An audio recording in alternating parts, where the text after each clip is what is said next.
What's up, world? We are here, man. Another media day with Lavish Life Magazine. Your guy, Jason Bourne. I got our first guest here, none other than KD McGregor. How you feeling today, my brother? I'm good, bro. You look good. Feeling good? Yeah, feeling great. Feeling great. That's what's up. New York City native, correct? Yes. Brooklyn. Harlem. Pardon me, Harlem. I'm glad you said that. I'm glad you said that. We're from the same place. Right. It's just different, right? Being from Harlem, it's a different vibe. Different. You can take me back to 84, it feels like 94, and it feels like 2004. Facts. Being from Harlem. How'd you get into literature? Actually, I got into literature through, I'm incarcerated. Okay. I started writing.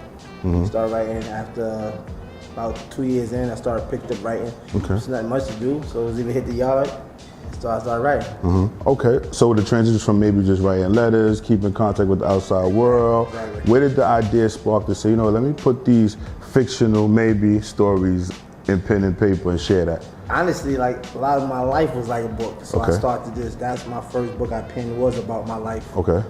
It's not released yet, but that was my passion. That's when I started writing. I wrote about my life. Okay. After I wrote about my life, it just sparked me to write about fictional stuff. Okay. So Yeah, that fictional was the stuff. spark. We're gonna keep it fictional. Yeah, we gotta keep it. I can imagine that autobiography was kind of tough though. Nah, that was easy. It was easy. That was easy. I've heard a lot of people say that, you know, they want to write one. Some people feel like the story may not be done. Some people are kind of like haunted by the honesty that's in it. How were you able to get over that? I did. I wrote honestly about it, and that's what was easy about it, because you're writing from the heart. You're writing the truth. Okay.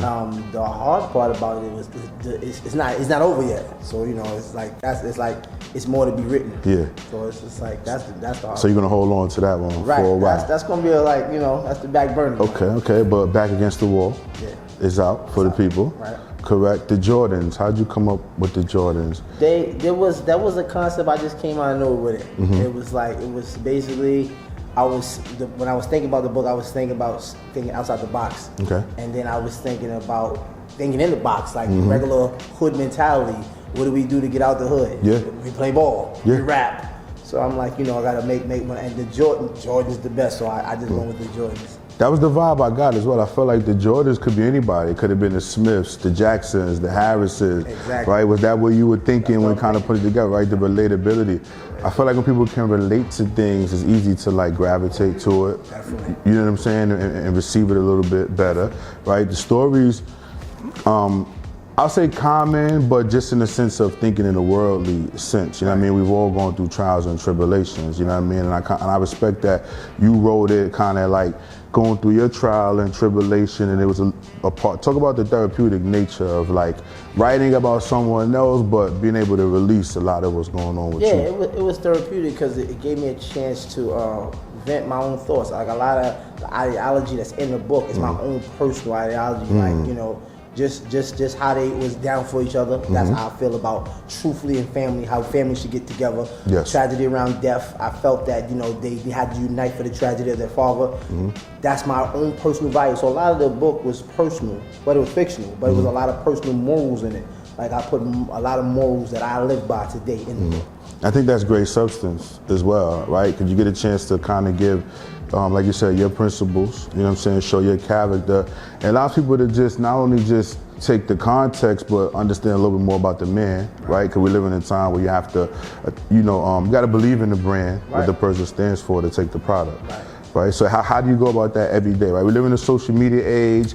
Everything is like we want to see the real life. You know what I'm saying? You look like you're living a good life. Yeah. But how do you go about just, getting people to kind of tap into your brand and who you are? Well, I do a lot of stuff. I try to mix and match with a lot of different angles. Like I work with ACS with the kids. Because I was in ACS for like 10 months in my life when I was younger, like 17. I was in ACS for like 10 months. I networked with a lot of people.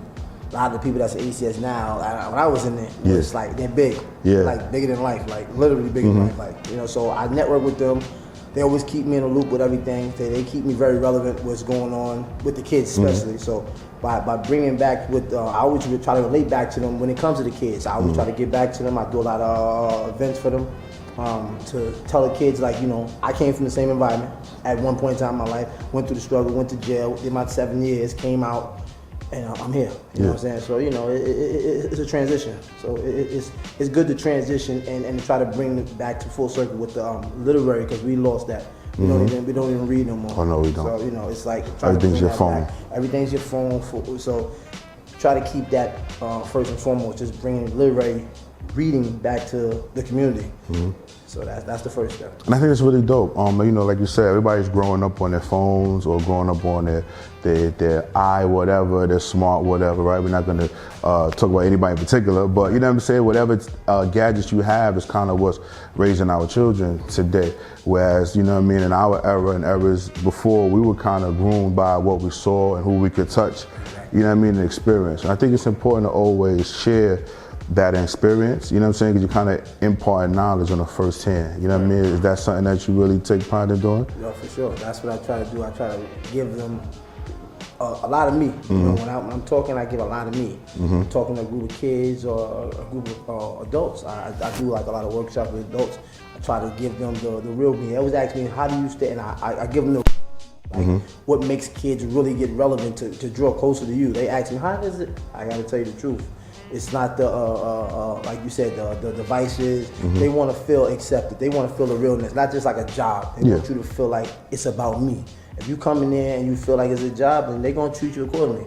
I agree. Just like in prison, if you feel that an officer is just here to get a paycheck, he don't care about you, you're not going to take him too well. But if you feel like he go above and beyond maybe to get you some soap or some tissue, something that's light, but he does it. It's like his job. He does it from the heart. You're going to relate to him better. Most definitely. And show respect. Show respect. You got a big event coming up, March 29th. Right. It's not so much a book release, but more a media mixer for literary genre. Sure. You're going to be featuring some other authors as well. I think that's big, right? So many people kind of just focus on themselves, right? You could have easily did hey, come read, against the wall, back against the wall part, you know what I'm saying? But you're going to feature some other people, which is really dope. What made you want to that platform? Like I said, I figured that, I really did me. I really, I had my, shining light. I did that. So I'm like, once you do something, I did it. You know what I'm saying? It's nothing. I know some of the people that's going to be at the mixer, they haven't done it on that level. They haven't done it like 3 out of 4 of the artists they've been out, but they haven't had no real big exposure. Like this is exposure for them. Like they got 6, 7 books released and never heard it. That's so it's like, you don't have the exposure. So I'm trying to give them the exposure. Share the light. Share the light. And what better? It's my world. It's Harlem. And it's in Harlem. It's in Harlem. So it's like, we getting an exclusive where it's going to be, where they get the information and where to show up at. Yeah, they can show up at, they can check the website, official KD McGregor _author. That's the Instagram. Or they can go on Facebook, is KD McGregor. Or they can go on Twitter. I think that's I gotta get back to we add that for you. we add that in for you. I got you. But or they can go on the website official KD McGregor at WordPress, and they could get the information on that as well. Aside from Back Against the Wall, you got any other pieces out there? Yeah, I got something I'm working on right now. I might feature it at the event. My next book, Who Would Ever Guess. Who Would Ever Guess? So I might just put it out, feature it. It's gonna be something for it. I say if the event is March, maybe June I might drop it with some event. If you start writing movies, man, holler at me, man. Yeah. That's in the work. You feel me? That's in the work. We from uptown. We put that together. That's in the works. I appreciate you stopping by, big homie. Yes, sir. KD McGregor, you know what it is, y'all. Back Against the Wall. Definitely make sure you go out and get this. It's here, the brother here himself. Yeah, these are my kids on the cover too. Oh man, that's fire. Always about the young kings, right? Kings raising kings, what I say, right? That's them. All right, there it is, man.